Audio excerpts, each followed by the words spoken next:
they're going to have that in their constitution. They're going to make it illegal for you to discriminate against someone because of that. The next thing I know, apparently, see, Canada's doing it. That's what we're trying to sneak and do. See, the U.S. is having a bathroom conversation. That is what we're trying to sneak and do. And I'm like, where do y'all see bathroom or transgender mentioned in any? And the saddest part is, a lot of people haven't even read the questions. Remember who it was? The lady, and we were very disappointed.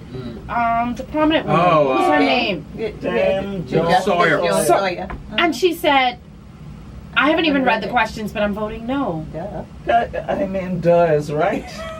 How? But I think people are looking for excuses to justify them voting no. Well, I mean, be more intelligent about it, for God's sake. But let's talk about God and this whole thing. You know, at least, well, I think God turned his back on this one because his people, or those who purport to be his people, are just promoting divisiveness in a terrible way. And the point is, if you have half a brain looking at these things, come on now. You know, separate church from state.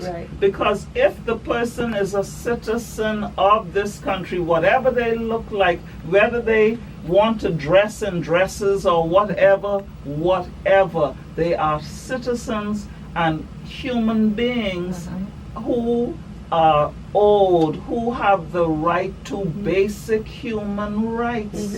And you know, it's very simple for me, this referendum, because I say Jackson Burnside's grandson can't get Bahamian status. Wow. Simple as that. Wow. A lot of people, and you know what? I have no problem if you have a man who comes out and say, I'm voting no because I don't believe that women are equal, right? You have Rodney. Rodney's coming out. He said, I don't believe that women are equal. Women are agree with him or not, respect him for at least being straight up with it. But it's the people who haven't read the questions, or the people who are just listening to the talk shows and then coming up with an opinion based on somebody else's opinion that bother me. Or the people who are coming up with all of these round the way excuses. When the real reason is, okay, you don't believe that we should be, just say that. Just say that. Don't bring in the homosexuality issue. Don't bring in all these other stuff. Yeah, but it makes it easier for me to say that if I bring that into it. Then I don't look like what I... You know, and it's almost guilt, too, because I know I'm wrong. I know at the end of the day, we know we cannot be unequal. We know we're equal, but, you know. But we have to make this point. Like, I don't know if you read what J.K. Rowling, who did the Harry Potter series, said. People were ready to jump on her, but she was right. The point is, we have to defend people's rights to disagree. That is, but for God's sake, do inform yourself. Be honest about what it is you say and do. And don't let politics decide, or your desire for power as a pastor or whatever, promote the kind of nonsense I've been seeing going on. Oh, the women, we have to protect our women. I love the sign on Jerome Avenue. Save our woman them. Oh, God. Save our woman them from whom? From themselves. The man's them. You know what I mean? But I'm just happy you don't have Negro in there somewhere. He took out the Negro, so I'm proud of him for that piece. But it's a reality, and you also have a lot of women who are voting no too. Of course, and that's downright shame, folks. That is ignorant. You have to think for yourself, and that's the problem. You know, we don't in our educational system, we don't train people to think for themselves.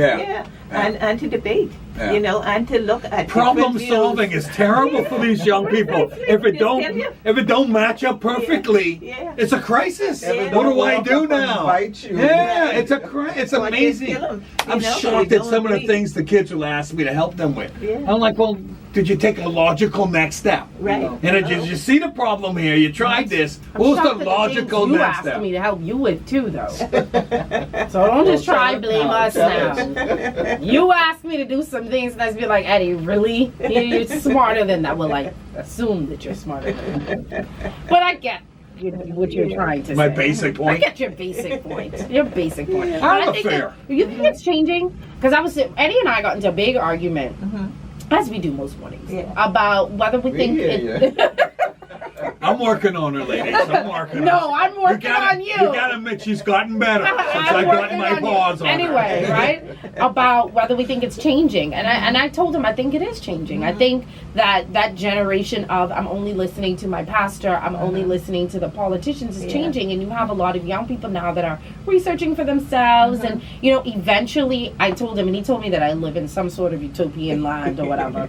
Eventually we're going to get past this is what my pastor said to do, so I'm doing this, or this is what the PLP said to do, or this is what the F&M said to do, and we're going to have a new generation of people who at least, even if they go against the grain, they go against the grain because they've studied, they've read, and they've Well, swingers meaning I'll absorb your idea, and then I'm going to swing into whatever side I agree with, what I think is right. I know how you go. No, I know how you go. When you said that swingers, I know how you go. We're not going there. Yeah, but I agree, because Eddie said he doesn't think so. But I told him he's old. Well, I haven't seen it. Well, you're old, and you don't talk to young people. No, but I haven't seen it. Again, talking is fine. We want action.